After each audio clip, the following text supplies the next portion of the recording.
Welcome into a Pick a Side podcast. Shea, Norling, Tyler Aki with you as always. It's an NFL Picks edition. And as a reminder, we are available now on YouTube. YouTube.com/@PickASideESPN. Please rate, review, subscribe, leave a comment, however you want to go about it. It helps us out algorithmically. It's why we say it every week. Same thing goes wherever you get your podcasts, whether it's on Apple Podcasts, Spotify, wherever it is. Like it. That's a YouTube thing. Rate it, review it, leave us something. It helps us out. It really, genuinely, the algorithm requires it. So if you enjoy the content we're putting out for you on a weekly basis, do us a favor, help us out, leave a rating, leave a review. It'll take you 5 seconds, and it genuinely helps. As always, we appreciate you listening, and I hope that I continue my hot streak in the NFL. Yeah. It's been a banger of a year so far. You've been a burning man walking. How about Tampa last week on Monday Night Football? Thank you. That's a good win for you. You gave out the under in Chargers Raiders. That was that was a nice easy. one. You won it from the get, even after a short field turnover to start the game. Like Geno throws 3 picks and you get an under. Tampa, easy, not easy at all actually, but Baker's just a demon. Yeah. Fourth quarter in a 1-score game. I'm going to ask you this to start the show. Actually. Okay. Am I wrong if I say I've got 4 minutes left, I'm down 4 points, I got 1 timeout, the quarterback I want with the football is Baker Mayfield? That's who you want the most? Right now. No, I'd still take Josh Allen. Wow. Baker's making such a habit of this. No, but he's probably in the group of 5 to 6 guys. It's not ridiculous to say. No, I don't think it's ridiculous. I wouldn't take him 1. But he's definitely in the conversation. He leads the NFL in fourth quarter touchdowns since he's arrived in Tampa Bay.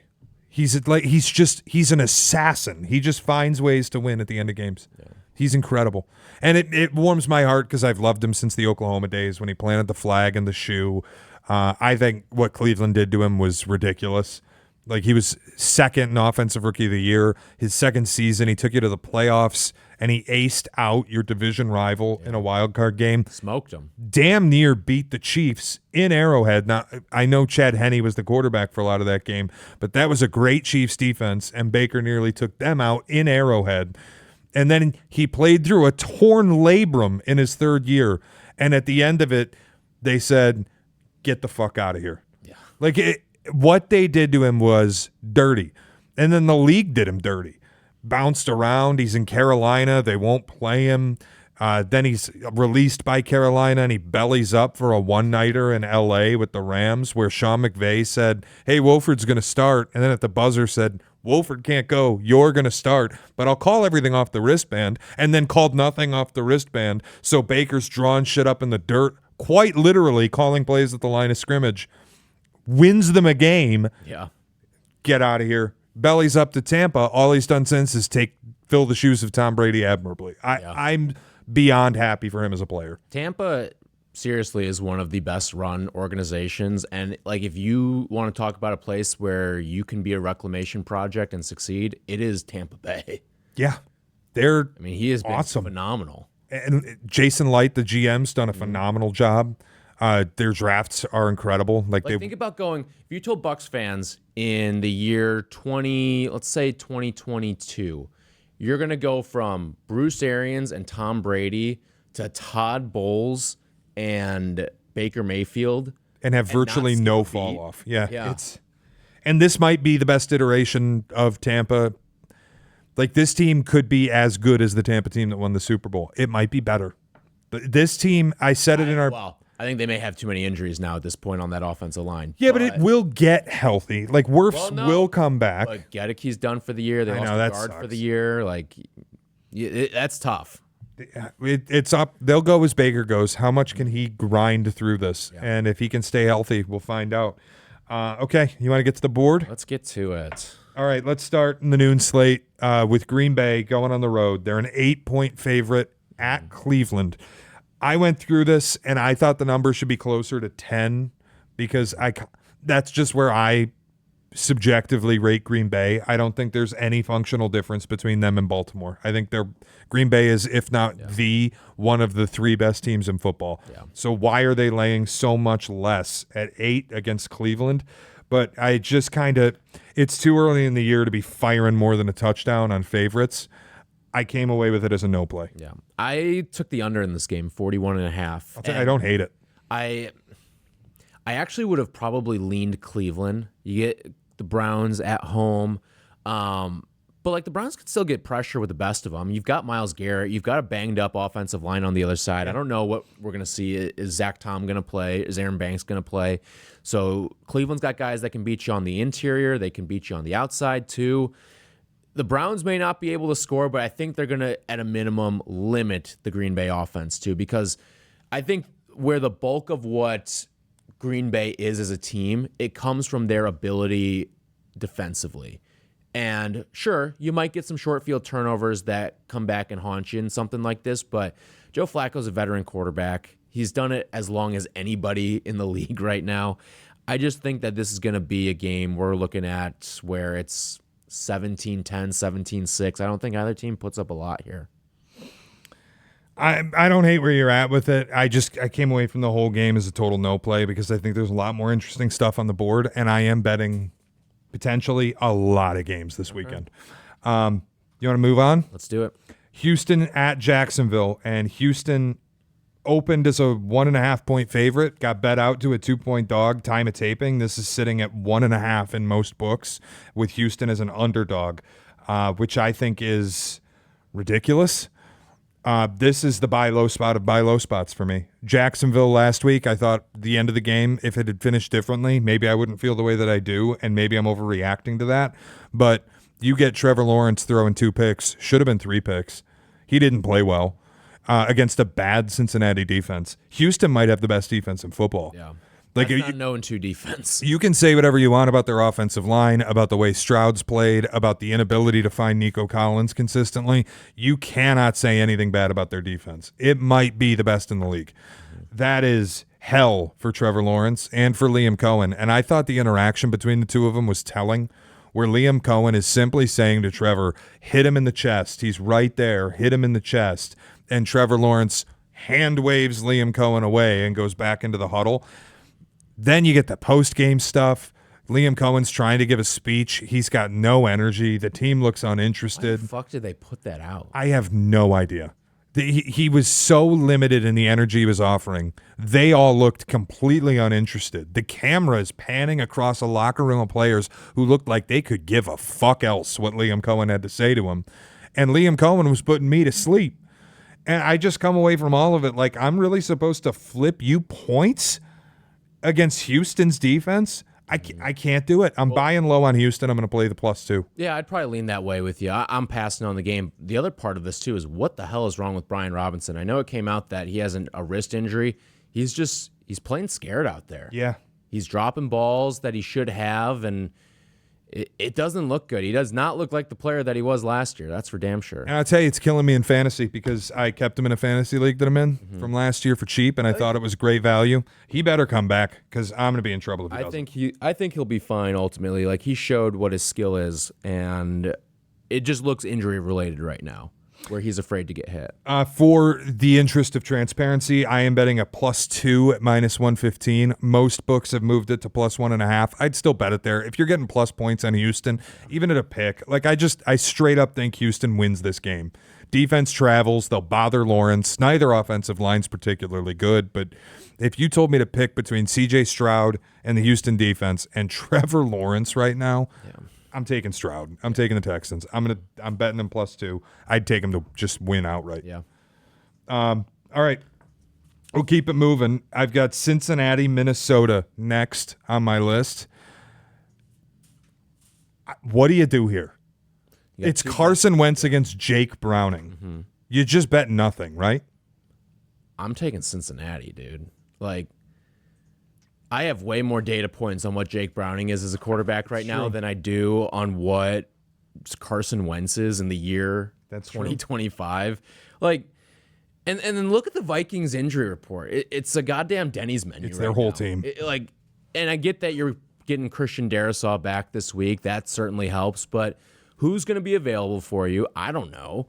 And you get Jamar Chase and T. Higgins on a fast track. Chase Brown.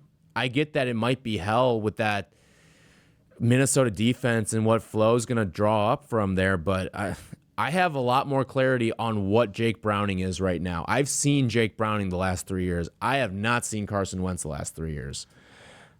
I agree with everything you're saying.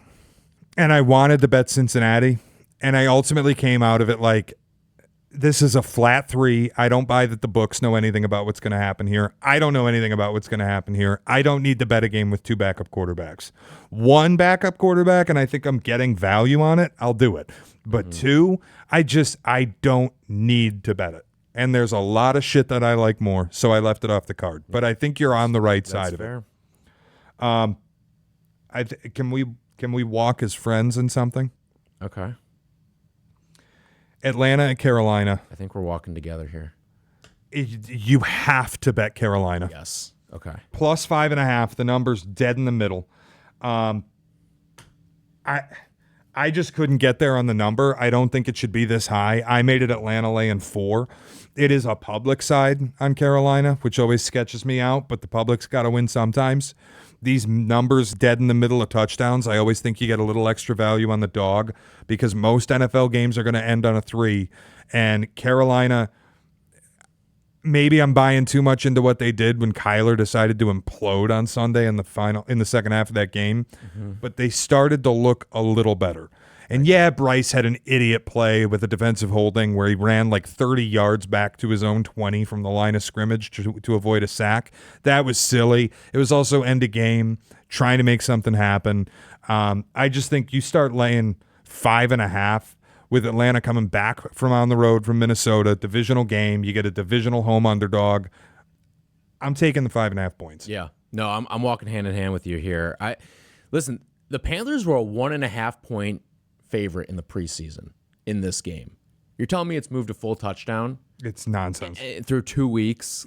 And this is Carolina's home opener. They've been on the road the first 2 weeks of the season and traveling all over the country to do so. I just look at Carolina, where they're at right now, and where they finished the season at home last year. Once Bryce Young was made the starter again after the Andy Dalton car accident, he went 3-3 at home, straight up. And I'd imagine he was a dog in almost every single one of those games. He went 3-3 straight up. And 2 of the losses were a 3-point loss against Kansas City and a 3-point overtime loss against Tampa Bay. This team was good at home to close out the season. There is no shame in those 3-point losses where Carolina was in their rebuild against those caliber of playoff teams. I just think now you get a divisional matchup at home, 5.5. I think Bryce Young can probably bottle up some of the confidence that he had late in the game last week. Translated over to this one, I really like Carolina. It's one of my strongest plays of the week. All right, I'm in. Let's go to New England and Pittsburgh. Okay. You're going to have to help me out here. Early in the week, I wanted to bet New England. I heard you this morning. I don't think I'm going to help you out. Early in the week, I wanted to bet New England. I just had the thought of Pittsburgh's defense. They look terrible. Now you're going on the road to Foxborough. I don't know how it looks a lot better against a decent rushing attack. New England's feeling good after the win in Miami. Drake May was great last week. Then I started looking at some stuff, and New England opened as a 1.5 point favorite. They're now a 1.5 point dog. That's a red flag, and then especially a red flag because they're a huge public side. And you start seeing big-time public underdogs in this league, especially short ones like this, I can't back them. So I ended up on a different lean this morning. I kind of lean Pittsburgh laying 1.5. Yeah, it's the way I would lean. I'm not playing it, but it's where I would lean right now. Because let's not act like the Patriots went out last week and beat the Eagles or beat the Ravens. No, they may have beat the worst team in football and needed miracle plays to do it. They needed Devon Achane to step out of bounds. They needed a kick return following a punt return. They needed some fluke stuff to happen to beat what might be the worst team in the league. Yeah. And Pittsburgh, you can at least explain away Seattle's got a great defense, right? It's of course, you don't like losing that game by 2 touchdowns, but there was a fluke touchdown in there. Caleb Johnson not knowing a kickoff rule. So I'd pass on the game right now, but if you made me pick them in some sort of pick 'em league, I would take Pittsburgh. All right, I'm going to leave them off my board. It was just a thought I had this morning. I might bet Pittsburgh, but I'll leave them off because you convinced me out of ever betting New England, but you didn't talk me into betting Pittsburgh, and I'm probably going to end up thanking you for that when New England wins by 4. We'll just keep it moving then. Let's go to Rams Eagles in what is the noon kick game of the week, I think. Yeah. This is the best game in the noon window. 2 Super Bowl contenders, just straight up. Rams so far. I know they didn't put up a ton of points against Houston, but we just talked about it. That might be the best defense in the league. Yeah. Stafford is the story here.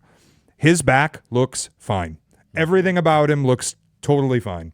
Their offense hummed against Tennessee. Their defense has hummed all season. You know they're second in the league in sacks. I know it's only week 2, but that pass rush is vicious.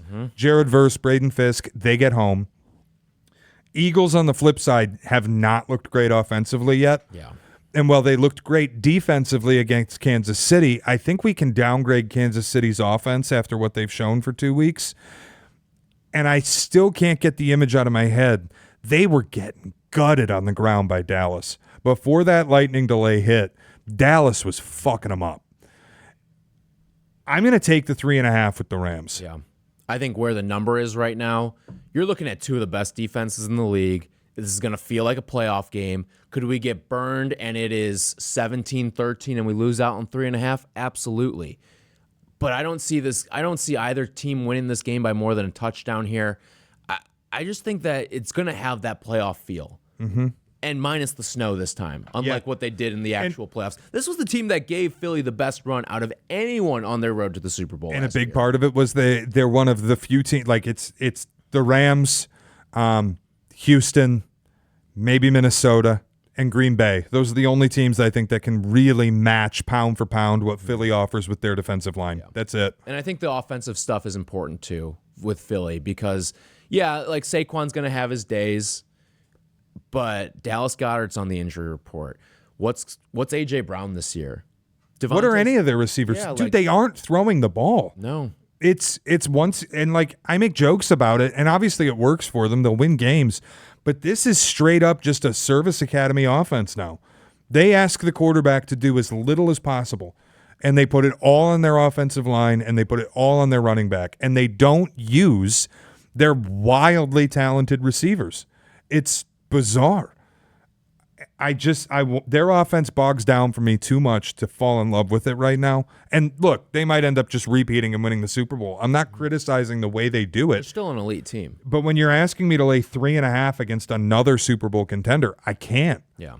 If this was 2.5, we very well could be on Philly. This could be the Iowa situation where I'm like, if it were 2.5, I'd bet Iowa, or Iowa State, but at 3.5, I like Iowa, so I'm just not going to bet it. But in this case, in the NFL, at 3.5, I really like the Rams because, frankly, I think they can go in there and win. If it doesn't snow in the NFC title, they beat Philly. They lost that game because of Kyron Williams' fumbles in the snow. And now you get Devontae Adams, a part of the mix, for you offensively. Instead of Cooper Kupp, who is dead, and at the end of last year was functionally dead, and missed on a touchdown throw from Stafford that would have won the game. See, I really think the Rams are live here to win. I'm taking the 3.5. What's the weather situation? If we're looking at like a sunny day for this one, it limits everything you worry about. 72 degrees and cloudy. That limits everything you worry about with Stafford going outdoors. And honestly, after last year, what he did in the snow in Philly, I don't care about that anymore anyway. It feels like an overblown narrative.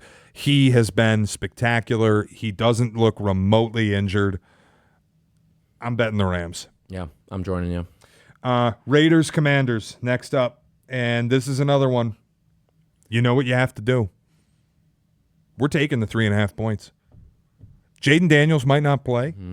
The Raiders blow, but Jaden Daniels might not play. And what exactly has Washington shown this year that I'm supposed to feel good about, especially if their quarterback is either limited or out? Yeah, I'm staying away from this game. I think the number reflects Jaden Daniels not playing. It does because it opened at 7. Right. So it's already been hammered, not hammered, but it's been shifted down and it's accounting for injury.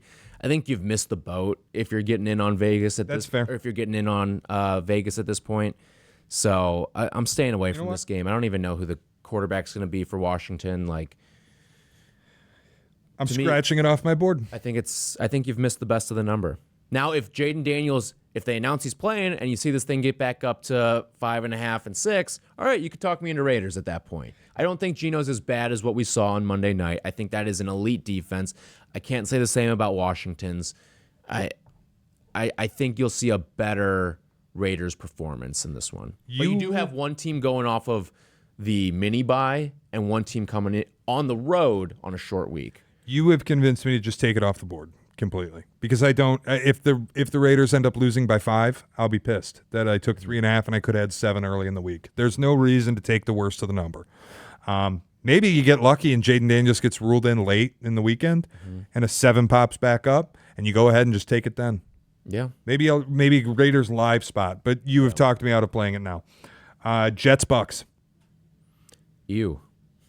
It's kind of how I feel. Here's my read on it. I would lean Tampa. They're laying 6.5 or 7, depending on where you're looking. At the same time, I don't think Tampa is yet, and with the injuries that you brought up, losing their tackles against this defensive line too. Yeah, you've got backup tackles and you lost a guard going against this defensive line. Yeah, you're at home, and yes, the Jets stink, but like, has Tampa really earned the right to be lined like Buffalo? Yeah, and I don't think the going from Tyrod Taylor or from Justin Fields to Tyrod Taylor on the Jets side, quarterback wise, I don't think you're really flipping much there. Tyrod Taylor's a fine backup quarterback. He's been in the league. He's seen everything. You're not going to confuse him. I just think that this is just stay away from the game. Do yourself a favor and stay away. Fair. Colts Titans. Is this another U, or do you know what we have to do here? God, it's just another U for me. Like, you're talking about. I guess the Colts are kind of the surprise of the AFC South so far, but it's just not worth getting upset about one of these. I'm not gonna feel good if I win, and I'm just gonna be angry if I lose. So what's the point in betting this game for me with Colts and Titans? I don't see anything in this. You're going Titans. This is our Colts. Oh. This is our team. I'm betting the Indianapolis Colts. Are you? Okay. I believe in Danny Dimes. I do too. I'll give you that. But going on the road. I know it's a road division thing that you get the home division dog.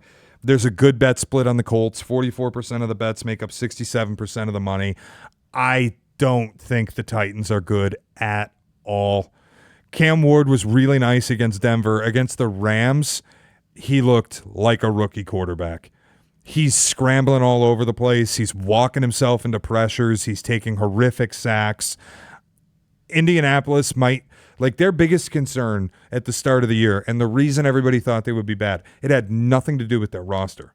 Their roster is actually pretty good. Solid. Defensively, they're missing some pieces. Offensive line, really nice. It was just quarterback. And they've proven through 2 weeks they don't need to punt. Daniel Jones has been excellent. He operates the offense the way Shane Steichen wants him to. He's not inaccurate in the way that that Anthony Richardson was. I really think they found something with Danny Dimes. And I think I'm getting a slight discount on the 4. I'm going to lay 4 points with Indianapolis. Okay. I'm fading the Titans.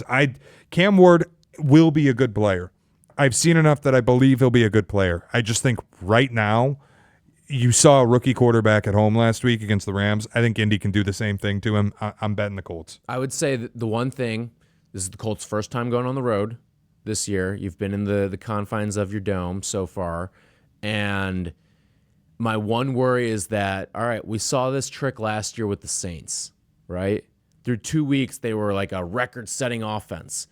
Through 2 weeks, we haven't seen the Indianapolis Colts punt. That's never been done before. That's true. And week 3 is where the wheels came off.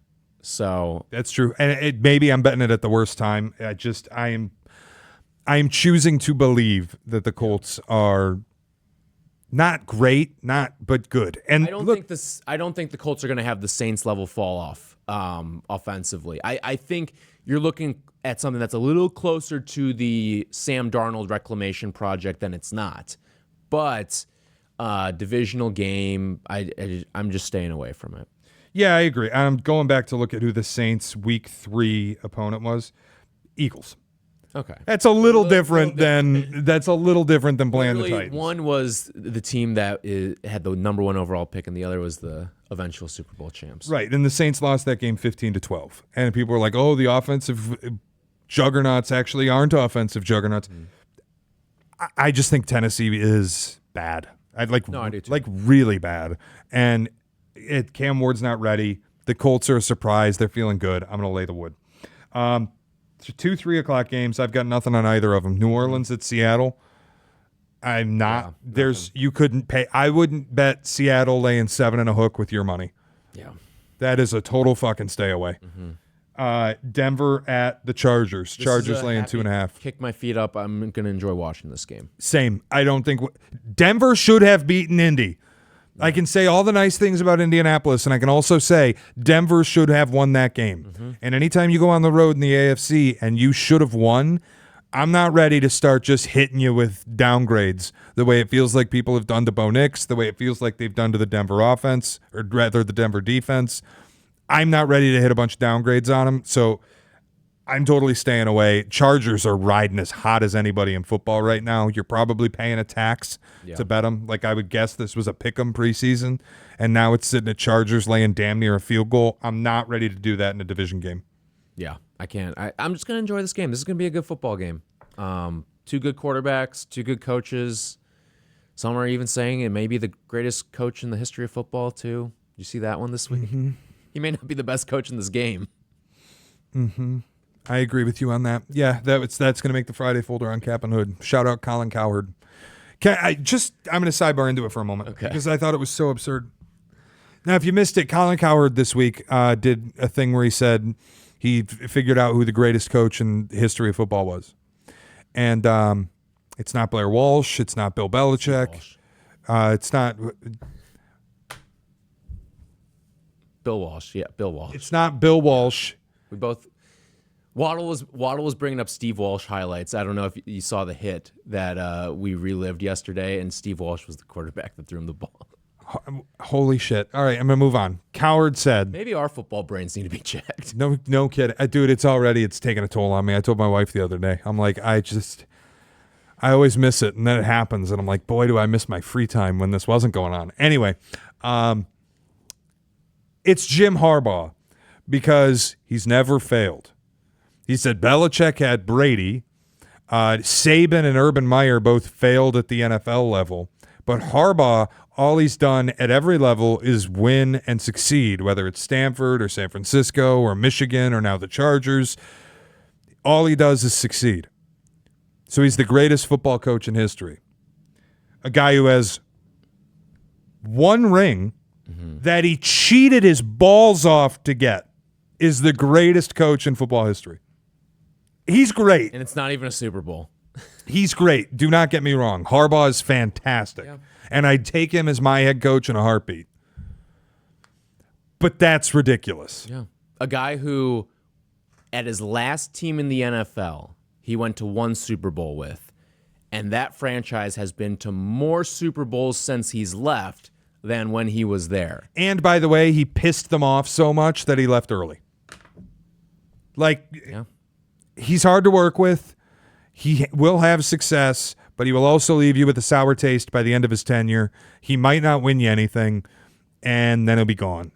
It was ridiculous. It was a ridiculous opinion. You cannot be the greatest football coach of all time and not have a Super Bowl. I'm sorry. You can't. I agree. All right. Cardinals, Niners. Speaking of the Niners, Niners are laying 2.5 at home, and this one's really, really interesting because it might be Mac Jones, it might be Brock Purdy. Shanahan opened the door that Purdy could come back and play. Initially, it was thought to be a 4-week out for Purdy. Now, apparently, just a 1-week out. I have a feeling it's going to be Mac Jones. I'm with you. I think the line reflects it. San Francisco, if it were Purdy, would be laying north of a field goal. They're sitting at -2.5. I think the play, and I feel pretty strongly about it, is Arizona. Oh, okay. I'm on the other side here. God damn it. And I think I'm going to wait for kickoff, and it's either going to be if Mac Jones is in, I play San Francisco because you maybe get a point of value back. Not that it's a critical point or anything, but I think San Francisco, right now you're seeing a backup quarterback price when the drop-off is not nearly what I think it is, going from Brock Purdy to Mac Jones. Mac Jones looked really good last week. Here's my thing. I was bullish on Arizona in the offseason. I do think they are a good team this year. And I get the second half against Carolina. I mean, Kyler, what the fuck? Yeah. Some of those throws were just stunningly bad. He was awful. But I also think this is an Arizona team that beat the fucking brakes off Carolina in the first half and looked every bit like a team that can contend to win the NFC West. They looked decent along with the Rams. They went on the road. They beat New Orleans the same way San Francisco did. And I also just kind of think maybe San Francisco's not all that good. When they had Purdy, they won at Seattle 17-13. I don't think Seattle's any good. And now you're telling me that with a backup quarterback, with no Kittle, with banged up receivers, with a banged up Christian McCaffrey, we're really doing this? We're laying points at home like this in a division game again? I just think Arizona's better. And I get a positive bet split. Nobody wants to bet Arizona, but all the money's on Arizona. I'm taking the 2.5 points here. I feel really good about the Cardinals. I think they're going to win the game, to be honest with you. The other part of this, too, like, this isn't Carolina's defense that's lining up on the other side either. That's fair. I think Salah's done a good job. He's starting to look more like the Salah before he left for the Jets and was running this 49ers defense. You're not getting that, like Kyler Murray Salah's prepared for a Kyler Murray before. I think that this is a spot for San Francisco. You're getting a backup quarterback price when it's not really a backup quarterback level play that you're getting out there in Mac Jones. So we'll go head to head. What would the number be with Brock Purdy? I think it's like -3.5. I was going to say like 3. This was 1.5 when I was looking at it initially, and it's been bet up to 2.5, but maybe I wait and I'll take Arizona if it's at a field goal at kick. I like Arizona in the spot. Okay. Well, by the way, you're betting on Arizona. You don't think this is a karma play for what Kyler Murray did on Instagram this week? By betting Arizona, you say... I don't care about that at all. By betting Arizona, I think you're sending a message of what you think about dogs. Maybe I'm giving too much credit to Kyler Murray for being naive, but I just kind of felt like, yeah, it's stupid. You shouldn't have done that. You probably should have at least talked to somebody or like taken a beat to be like, does this look right that I'm photographing myself with my dog in a Michael Vick jersey? Does this really track with what I want to put out on social media? Will people respond positively? All of those things would have answered no, and then you would have thought, I'm not going to post this. But I also just kind of think, when Kyler Murray thinks Mike Vick, do you think he thinks dogfighting ring, or do you think he thinks cool guy I played with in Madden 04 and watched growing up and idolized? Listen. I'm not denying the optics are horrific. Like, there is one article of clothing you cannot wear while holding a dog. Fair. And it is a Michael Vick jersey. It's fair. It's a fair point by you. So by betting Arizona, I think you are making your stance clear on dogs. Listen, if we want to morality police all these plays, like, we could do it. You want to go through it? You want to go through the morality police? This is actually a good bit, and maybe we'll save it for next week. All the morality stuff that you have to give up to bet the team that you're betting. The moral card. Yeah. Like if you're betting Green Bay this week, Google Micah Parsons, Penn State, and just know that doesn't mean a lot to you. It's a very dark bit. I don't know if we can do this one.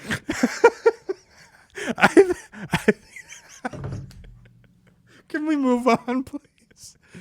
Yeah, let's move the drill. To Cowboys and Bears. I hope I don't get... Oh, boy. Cowboys and Bears. Let's talk Cowboys Bears. Dallas opened as a 1.5 dog. There's numbers all over the place, but the consensus right now, the number you're seeing in most books, is Dallas is a 1.5 point favorite. I bet Dallas at +1.5 early in the week. I ran to bet it. Mm-hmm. If you want to lay one, I'd be fine with it. If you want to bet the Bears because you're a fan, do what you want to do. Frankly, I'll be rooting for the Bears. I hope I lose this bet. But when I saw this open at Dallas +1.5, I immediately thought, that is fucking outrageous. And I ran to bet it. So I'm already holding a Cowboys +1.5.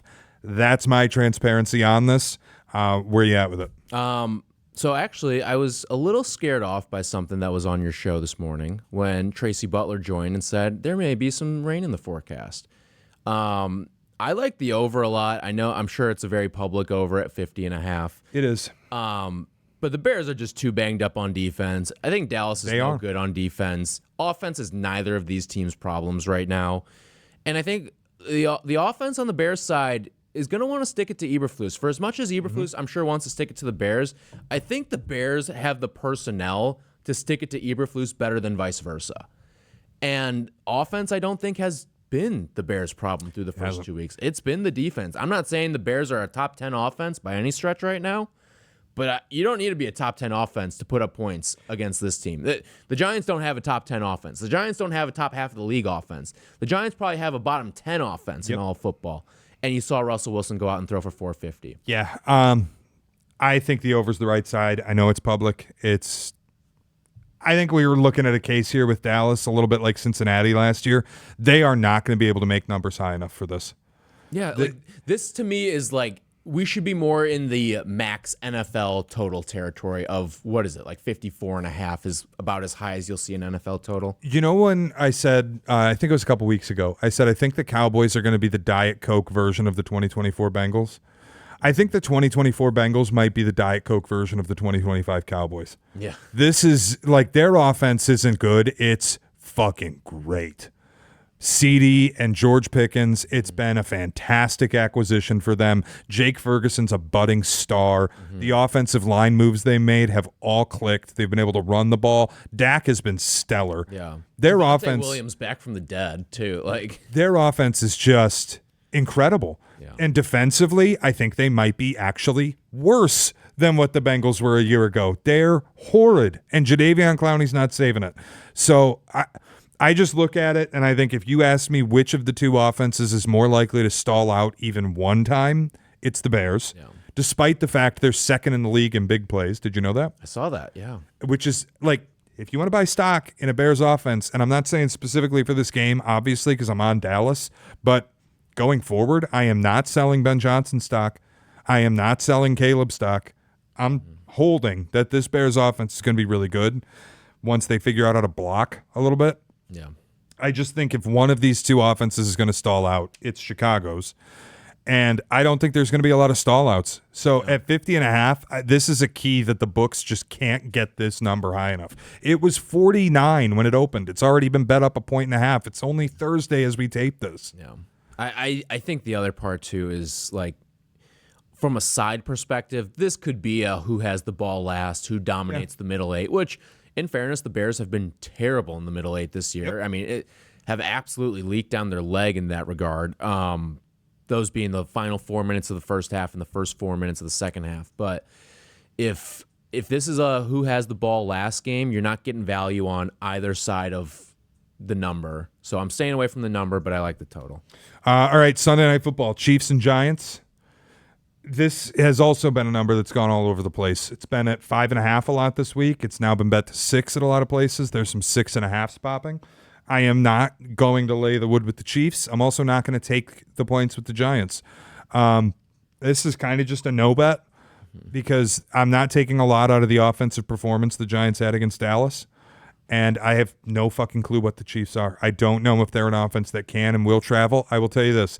If this touches 7, I will bet the Giants because Mahomes doesn't cover north of a touchdown. No, he doesn't. My lean in this game would be under. I think you're looking at two good defenses and a number at 45.5. Yeah, I don't hate it. It's a primetime under, too. Kind of lean that way. You've got a defense on the Giants side that can get after the quarterback. Now, how bought in are they after all the stuff coming out this week about Dexter Lawrence? How bought in is he? Are they going to trade some of these guys? Who knows what's going to happen there? But between that and then a Kansas City offense that has looked stagnant, has had some big playability. You know what? Has looked stagnant. This is so us. Friendship, primetime, under. All right, Let's do it. Twist my arm. I'm with you on it. The Chiefs offense has shown me absolutely nothing. I think they have a leaky offensive line against a good defensive line. I think it's also probably a contrarian pick a little bit because of what the Giants defense looked like last week. But now you're back outdoors. It's prime time. I'm good with an under 45 here. There's nothing I want to do with a side. If this hits 7, then I'll entertain it. But right now, nothing I could give you. Yeah. Monday night. The Ravens are currently a 5-point favorite over the Detroit Lions. I think the number's ridiculous, frankly. Lions were 2.5-point dogs at Lambeau. I just got done saying I'd rate Green Bay and Lambeau about the same. If you played Lions-Packers again, I would make them about a 3-point dog again. Like, I wouldn't overreact to the fact that they got clapped. I would make them about the same again. Why Baltimore's being line 2 points better? Maybe it's the fact that it's M&T Bank and it's prime time. I would only ever bet Detroit. On the flip side, I don't want to overreact to what Detroit showed against the Bears and just think all their problems are fixed. There's a world where Baltimore smacks them like they did a couple of years ago. So I'm staying away. If I have a great weekend, I'll probably end up betting the Lions, but I'm not going to feel good about it. I think Baltimore could crush them. Yeah, the only side I would be on in this game is Baltimore and the 5. I think that you're looking at an overreaction to what last week was with the Bears. And Dan Campbell doesn't have vengeance for John Harbaugh. Like, there's no revenge that is being sought by the roster, by the coaching staff, none of it. And I think this Ravens team is really good. I don't take away much from their opening week loss against the Bills. That was just two great teams going head-to-head. And I think this Baltimore defense is going to be able to handle this Detroit offense a hell of a lot better and more closely to what Green Bay did to them than vice versa, and than what Chicago was able to do to them. And then the other part of this is I think Lamar, Derrick Henry, the Baltimore offense, they're going to be able to do whatever they want against Detroit. And Detroit's not going to get into a situation like they did against the Bears where they can pin their ears back in the second half and get after the quarterback. It's not going to be like that. This Detroit defense is going to be playing from behind for the majority, if not the entirety of this game. So I like Baltimore minus the 5 if I had to play it, but I'm sitting out. I'm trying to think if there's one other thing I could give to people because we have not done a teaser yet. And there are some really nice legs this week. Nice legs. I like that. And I think Baltimore might be one if you wanted to do it. Baltimore could be a good one. You get them under 3. You get them just to outright win the game. Yeah, you'd tease them to +1. I think Carolina's a great one. Yeah, you get them up to 11.5. Mm-hmm. I was looking at Baltimore, Arizona. You get Arizona north of a touchdown at 8.5. New England, you'd tease them up to 7.5. What about Cincy? Cincy, you get to 9. I'd like to get through 10. The other one I was looking at was, what if you take Green Bay down from 7.5 to 1.5? That's interesting. And you just... What about Denver? I actually really like Denver if you want to use another leg. Get through 7. Mm-hmm. A 5-leg mega teaser. Could I offer you... How about a 6-leg mega teaser where we go Green Bay basically just to win, Carolina to cover 11.5. Ooh, Houston's kind of interesting too.